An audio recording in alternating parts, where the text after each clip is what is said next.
नमस्कार विद्यार्थियों। आज की इस कक्षा में आप सभी का स्वागत है।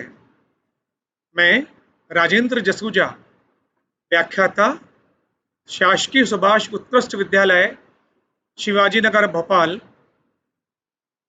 मैं आज आपको व्यवसाय अध्ययन विषय के अंतर्गत इकाई 4 में नियोजन विषय को आज बताऊंगा।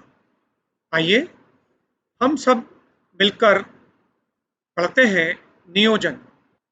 इस अध्याय के अंतर्गत हम आज पढ़ेंगे नियोजन से आशय, नियोजन की परिभाषा, इसके अलावा नियोजन के लक्षण को भी जानेंगे। नियोजन के लक्षणों की विस्तार से चर्चा करेंगे। हम नियोजन का महत्व भी जानेंगे। इसके साथ साथ नियोजन की सीमाओं को भी हम आज इस अध्याय में देखेंगे। नियोजन एक जटिल कार्य है। ये किस प्रकार से तैयार होता है, इसकी प्रक्रिया भी हम आज देखेंगे। इसके अलावा बच्चों, आपको यह जानकर आश्चर्य होगा कि नियोजन भी कई प्रकार के होते हैं। हम उन प्रकारों को भी आज देखेंगे और इसके साथ साथ आज हम यह भी देखेंगे कि एक आदर्श नियोजन, एक आइडियल प्लान में क्या क्या क्वालिटीज होनी चाहिए, एक आदर्श नियोजन में क्या क्या गुण होने चाहिए, उन गुणों के बारे में भी हम विस्तार से चर्चा करेंगे। लेकिन मैं आपसे पुनः यह बात कहना चाहता हूं कि आपको जो जो भी महत्वपूर्ण बिंदु लगे, महत्वपूर्ण उदाहरण लगे, आप उसको जरूर अपनी उत्तर पुस्तिका में लिखते जाएं। मैं इसके अलावा यह भी बताऊंगा कि परीक्षा में इसमें किस प्रकार के प्रश्न आ सकते हैं। हम उन प्रश्नों को भी साथ साथ में लिखते जाएंगे। सबसे पहले बच्चों, हम जानेंगे कि नियोजन किसे कहते हैं, नियोजन से क्या आशय है। नियोजन से आशय उद्देश्यों का निर्धारण कर उन उद्देश्यों की प्राप्ति के लिए किए जाने वाले कार्यों की आगामी रूपरेखा बना लेना ही नियोजन है। अर्थात आने वाले वित्तीय वर्ष के लिए हम अपने संसाधनों, अपनी क्षमताओं, गत वर्ष के अनुभव, गत वर्ष के आंकड़े, इन सभी को ध्यान में रखते हुए सबसे पहले हम हमारे वार्षिक उद्देश्य तैयार करते हैं कि हमको इस वर्ष क्या उद्देश्य को प्राप्त करना है। जैसे हमारी बिक्री यानी विक्रय गत वर्ष 10 लाख था। इस बार प्रबंध समिति ने यह निर्णय किया है कि इस बार हमारी बिक्री कुल 20 लाख रुपए होनी चाहिए। तो हमारा इस वर्ष का उद्देश्य है 20 लाख रुपए का विक्रय। अब इस उद्देश्य को प्राप्त करने के लिए हमें क्या क्या और कब और कैसे करना है, इसकी रूपरेखा विशेषज्ञों के माध्यम से हम लिखित रूप से तैयार कर लेते हैं, तो उसे कहते हैं नियोजन। कब, क्या और कैसे करना है, इसका निर्धारण कर लेना ही नियोजन कहलाता है। अतः नियोजन से क्या आशय बच्चों आपको समझ में आया? पुनः दोहराता हूं, निर्धारित उद्देश्यों की प्राप्ति के लिए आगामी कार्यों की रूपरेखा तैयार जो की जाती है उसी को कहते हैं नियोजन। It means planning. नियोजन की परिभाषाएं बच्चों कई सारे विद्वानों ने दी है। मैं आपके सम्मुख एक सरल परिभाषा प्रस्तुत करने जा रहा हूं। यह परिभाषा श्री C.L. जॉर्ज ने दी है। C.L. जॉर्ज ने नियोजन को इस प्रकार से परिभाषित किया है। नियोजन वर्तमान में भविष्य को प्रभावित करने वाले निर्णयों को लेने का एक विवेकपूर्ण, आर्थिक एवं सुव्यवस्थित माध्यम है। मैं एक बार पुनः आपके सम्मुख दोहरा रहा हूं इस परिभाषा को। नियोजन वर्तमान में भविष्य को प्रभावित करने वाले निर्णयों को लेने का एक विवेकपूर्ण, आर्थिक एवं सुव्यवस्थित माध्यम है। हम हमारी परीक्षा में यदि परिभाषा को पूछा जाता है तो हम इस परिभाषा को दे सकते हैं। अब देखिए विद्यार्थियों, हम अब समझेंगे नियोजन की विशेषताएं या लक्षण। नियोजन प्रबंध का प्रथम कार्य है। नियोजन जो है एक महत्वपूर्ण कार्य है। इसमें क्या ऐसी विशेषताएं होती हैं कि हर क्षेत्र में उसको उपयोग में लाया ही जाता है। तो आइए हम उसकी विशेषताएं क्या क्या हैं, हम उन प्रमुख विशेषताओं को अब समझते हैं। विशेषताओं के बिंदु आपके सम्मुख है। पहला, उद्देश्यों पर आधारित। दूसरा, पूर्वानुमान पर आधारित। सर्वोत्तम विकल्प का चयन। सर्वव्यापकता, लोचपूर्ण और अंत में सतत प्रक्रिया। ये है इसके बिंदु। अब हम एक एक विशेषता को समझते हैं। पहले है उद्देश्यों पर आधारित। दूसरा बिंदु है पूर्वानुमान पर आधारित। नियोजन के अंतर्गत प्रबंध भविष्य को जानने का प्रयास करता है, भविष्य में झांकने का प्रयास करता है। वो अपने गत वर्ष के अनुभव, गत वर्ष के आंकड़ों के आधार पर पूर्वानुमान ज्ञात करता है और पूर्वानुमान ज्ञात करने के उपरांत ही नियोजन तैयार करता है, जिससे भावी कठिनाइयां या अनिश्चितताओं का पूर्वानुमान लगाया जा सके और उन कठिनाइयों या अनिश्चितताओं के लिए भी व्यवस्थाएं की जाए। तो नियोजन विशेषज्ञ पूर्वानुमान के आधारों पर तैयार करते हैं। इसके लिए विशेषज्ञ गत वर्ष की योजना, गत वर्ष के आंकड़ों को भी ध्यान में रखते हैं और फिर पूर्वानुमान लगाते हैं और आगामी योजना तैयार करते हैं। तीसरा जो महत्वपूर्ण लक्षण है नियोजन का, वह है सर्वोत्तम विकल्प का चयन। विद्यार्थियों, एक कार्य को करने के कई सारे पद्धतियां, विधियां होती हैं। कार्य एक है केवल, लेकिन उसको करने की कई सारी विधियां हैं। नियोजन में उन उपलब्ध विकल्पों में से सर्वोत्तम का चयन किया जाता है, जिससे कि हमारे परिणाम उत्कृष्ट रहें। और जब एक बार सर्वोत्तम विकल्प का चयन हो जाता है, फिर उसी के अनुरूप नियोजनकर्ता नीतियां एवं कार्यविधियां तय करते हैं। देखिए, एक मैं उदाहरण से आपको ये बात समझाना चाहता हूँ। जैसे मुझे यहाँ से सब्जी मार्केट तक जाना है। सब्जी मार्केट तक जाने के कई सारे मार्ग हैं। तो मैं पहले यह देखूंगा कि इस समय पर कौन से मार्ग पर भीड़ नहीं होगी,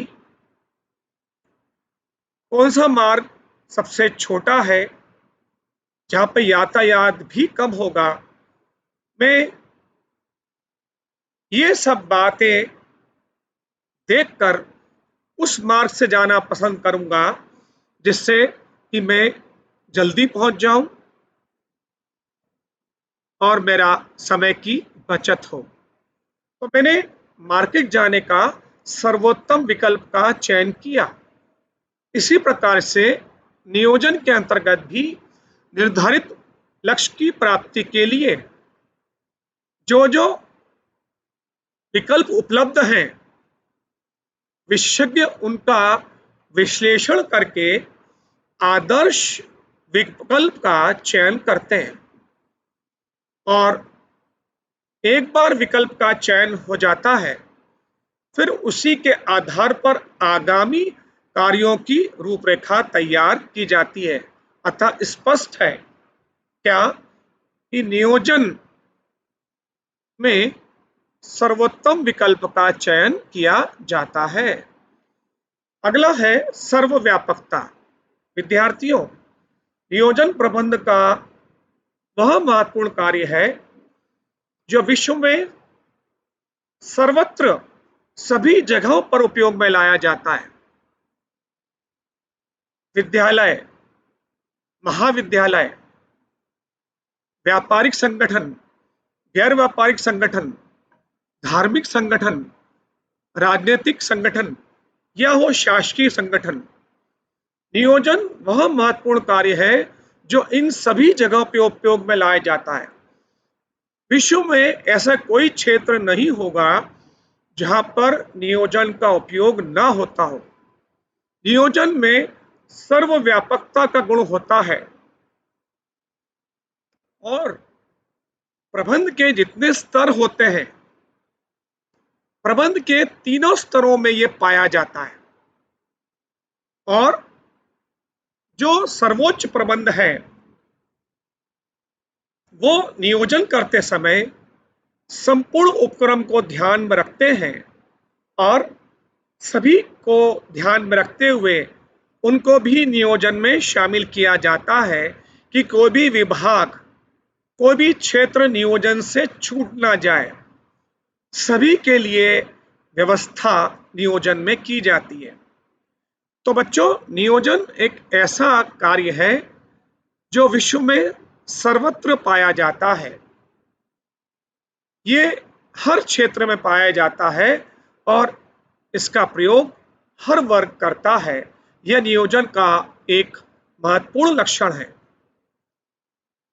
अगला नियोजन का लक्षण है बच्चों, लोचपूर्ण, अर्थात आवश्यकता पड़ने पर कुछ परिवर्तन कर पाना।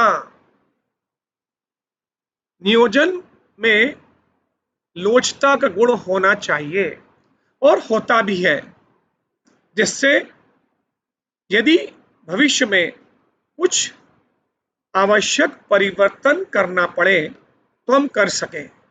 नियोजन में ये गुण शामिल होता है।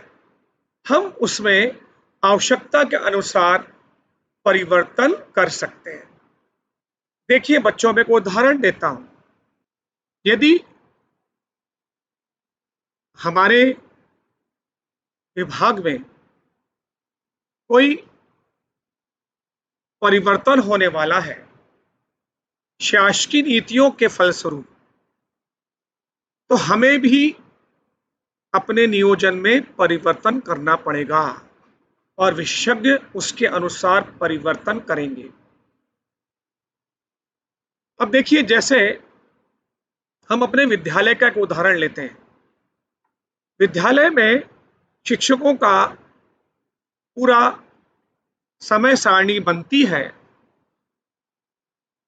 और शिक्षक को एक पर्टिकुलर समय में कालखंड दिया जाता है। अब हमारे विषय शिक्षा का जो हमारे विषय शिक्षक हैं, उनको कोई शासकीय कार्य भी दिया गया है और उनका कालखंड में परिवर्तन करना पड़ रहा है, 5वें की जगह 7वां करना पड़ रहा है। तो प्राचार्य महोदय उनके कालखंड को परिवर्तित करके 5वें से 7वें पर ले जाएंगे। तो आपने इस उदाहरण में देखा कि उस शिक्षक का जो कालखंड का समय था वो परिवर्तन कर दिया गया, यानी आवश्यकता पड़ी तो हमने परिवर्तन किया ना।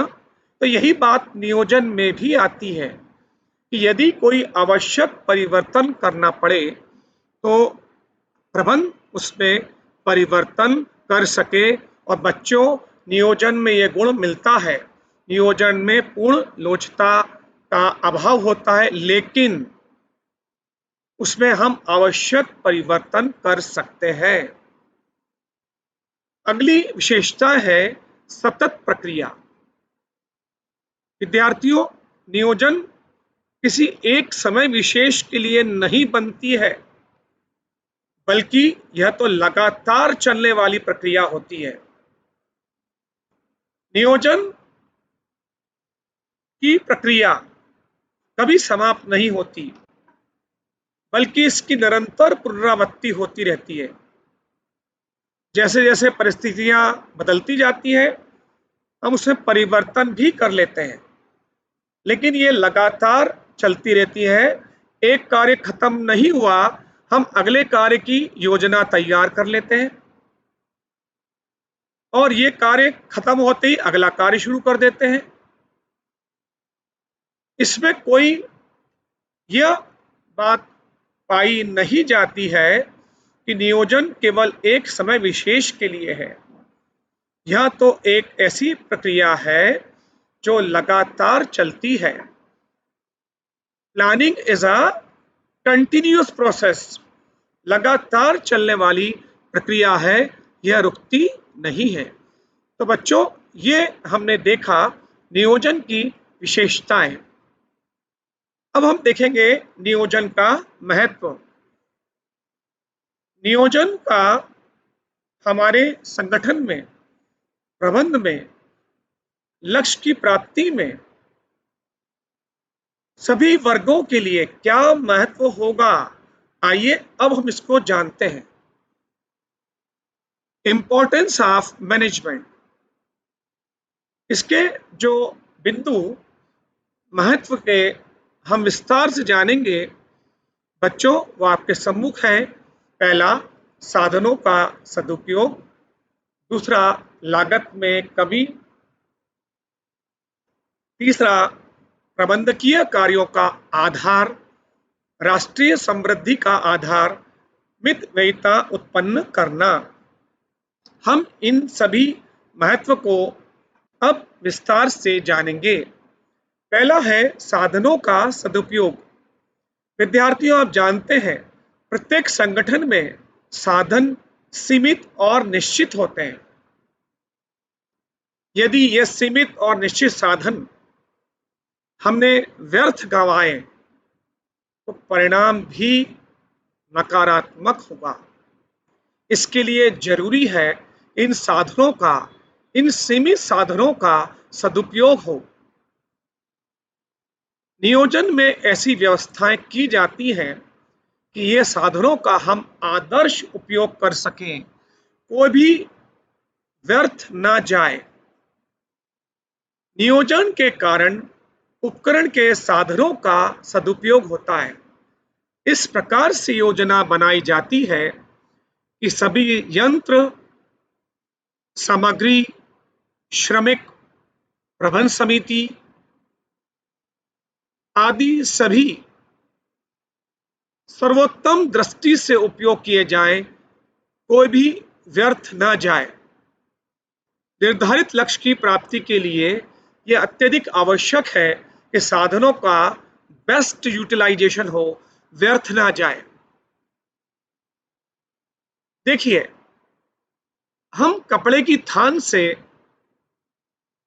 शर्ट पैंट बना रहे हैं। अब जो हमारे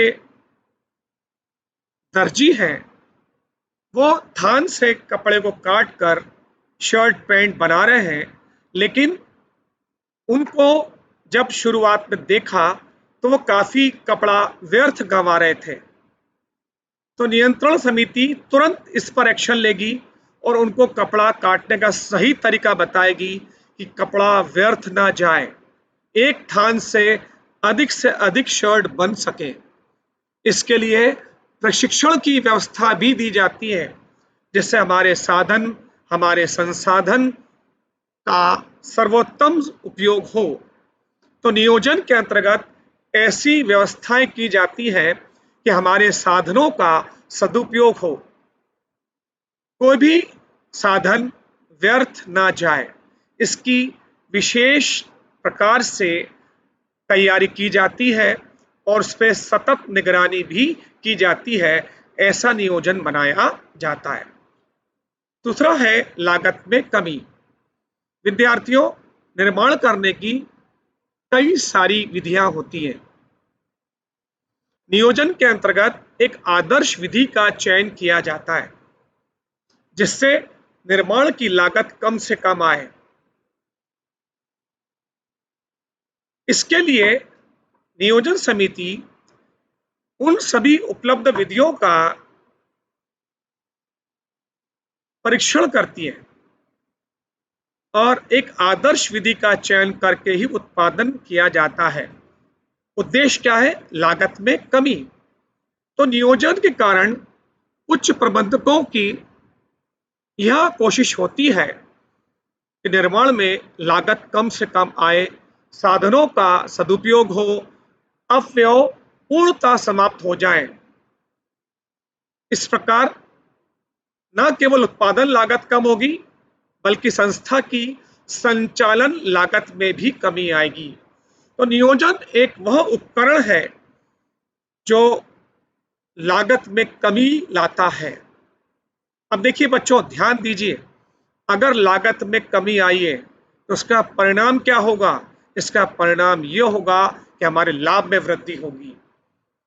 तो ये नियोजन का एक बहुत अच्छा एक लक्षण है कि नियोजन हमारे कई सारे उद्देश्यों को पूर्ण करने में सहायता करता है, जिसमें से एक है लागत में कमी करना। तीसरा महत्व है प्रबंध का आधार, प्रबंधकीय कार्यों का आधार। नियोजन प्रबंधकीय कार्यों का आधार है। नियोजन के आधार पर ही प्रबंध समिति कार्य को करती है। यह कार्यों की रूपरेखा प्रस्तुत करती है और उसी को आधार बनाकर प्रबंध समिति आगे बढ़ती है। तो नियोजन ही वो आधार है जिसके आधार पर कार्य को गति दी जाती है। उसी के आधार पर प्रबंध कार्य करता है। नियोजन संगठन को गति देने के लिए, किए जा रहे कार्यों को नियंत्रण करने के लिए नियोजन को ही आधार बनाती है। हमें हमारे कर्मचारियों को अभिप्रेरित करना है, उनको मोटिवेशन देना है। तो मोटिवेशन कैसे किया जाए, ये भी नियोजन बताएगा। कर्मचारी कार्य कर रहे हैं, उन पर नियंत्रण कैसे किया जाए, नियंत्रण करने की विधियां भी नियोजन बताएगा। मार्केट में, बाजार में प्रतिस्पर्धा काफी बढ़ गई है। प्रतिस्पर्धा को कैसे जीता जाए, हम हमारे प्रतियोगियों को कैसे हराएं, इसका मार्ग भी नियोजन बताता है। तो नियोजन प्रबंधकीय कार्यों का आधार होता है बच्चों, और एक एक गतिविधि नियोजन के आधार पर ही प्रबंध समिति पूर्ण करती है। चलिए बच्चों, अब हम चौथा महत्व को देखते हैं, राष्ट्रीय समृद्धि का आधार। नियोजन किसी भी राष्ट्र की आर्थिक प्रगति और उसकी समृद्धि के मार्ग को प्रशस्त बनाता है। देखिए बच्चों, उपक्रम चाहे छोटा हो या बड़ा, उन सबका जब योगदान होता है तभी देश समृद्ध होता है। एक एक उपक्रम, एक एक श्रमिक, एक एक व्यक्ति का योगदान होता है राष्ट्रीय समृद्धि में। यदि हमारी संस्था का नियोजन अच्छा है तो हमारे परिणाम बहुत अच्छे होंगे, हम भरपूर मात्रा में उत्पादन कर पाएंगे और हमारे इस नियोजन के फलस्वरूप हम हमारे माल को विदेशों में निर्यात कर पाएंगे, विदेशी मुद्राओं का अर्जन होगा और हम हमारे देश को आगे बढ़ा पाएंगे। तो देखिए, नियोजन ही एक आधार है। तो उपक्रम चाहे छोटा हो या बड़ा, वो राष्ट्रीय समृद्धि का एक हिस्सा होता है और प्रत्येक छोटा या बड़ा नियोजन हर संस्था के लिए कार्यरत और उपयोगी होता है। किसी भी राष्ट्र की प्रगति में नियोजन का महत्वपूर्ण स्थान है। नियोजन के कारण हम निश्चित साधनों का अधिकतम उपयोग कर पाते हैं, हम उसको व्यर्थ होने से बचाते हैं। ऐसी व्यर्थ या नकारात्मक परिणामों को हम नियोजन के माध्यम से ही रोकते हैं, जिससे राष्ट्र की समृद्धि होना निश्चित है। अतः नियोजन राष्ट्र की समृद्धि का आधार होता है। अगला, मितव्ययिता उत्पन्न करना। मितव्ययिता मतलब क्या है बच्चों? फिजूल खर्ची को रोकना, केवल और केवल आवश्यक व्ययों का भुगतान करना। यदि हमारे उपक्रम में कोई अनावश्यक फिजूल खर्ची है तो उस पर नियंत्रण आवश्यक है। लेकिन नियोजन है ना, नियोजन इस प्रकार के अनावश्यक व्ययों, फिजूल खर्ची पर रोक लगाने के सभी आवश्यक कदम उठाता है, जिससे संस्था में फिजूल खर्च रुक जाते हैं और मितव्ययिता उत्पन्न होती है। नियोजन के आधार पर प्रबंध अपनी सभी आर्थिक क्रियाओं में मितव्ययिता लाता है। वो कार्यों में स्पष्टता लाता है कि कहां पर भुगतान किया जाना है और कितना। तो हर विभाग केवल उन्हीं कार्यों पर उतना ही खर्च करता है जितना नियोजन ने बताया है, जिससे अनावश्यक भुगतान रुक जाते हैं और मितव्ययिता उत्पन्न होती है। अब देखिए बच्चों, अगर हमने फिजूल खर्ची नहीं करी, अनावश्यक व्यय नहीं किया, तो परिणाम क्या होगा? परिणाम यह होगा कि हमारे लाभ में वृद्धि होगी। यह सब केवल और केवल नियोजन के द्वारा ही संभव है। आज के लिए बस इतना ही। मेरे द्वारा आपको आज इस कक्षा में जो जो विषय वस्तु समझाई गई, आप उसका घर पर पुनः अभ्यास करें। उत्तर पुस्तिका में उसके विस्तृत नोट्स बनाएं। इस अध्याय के अगले हिस्से को हम अगली कक्षा में समझेंगे। तब तक के लिए नमस्कार।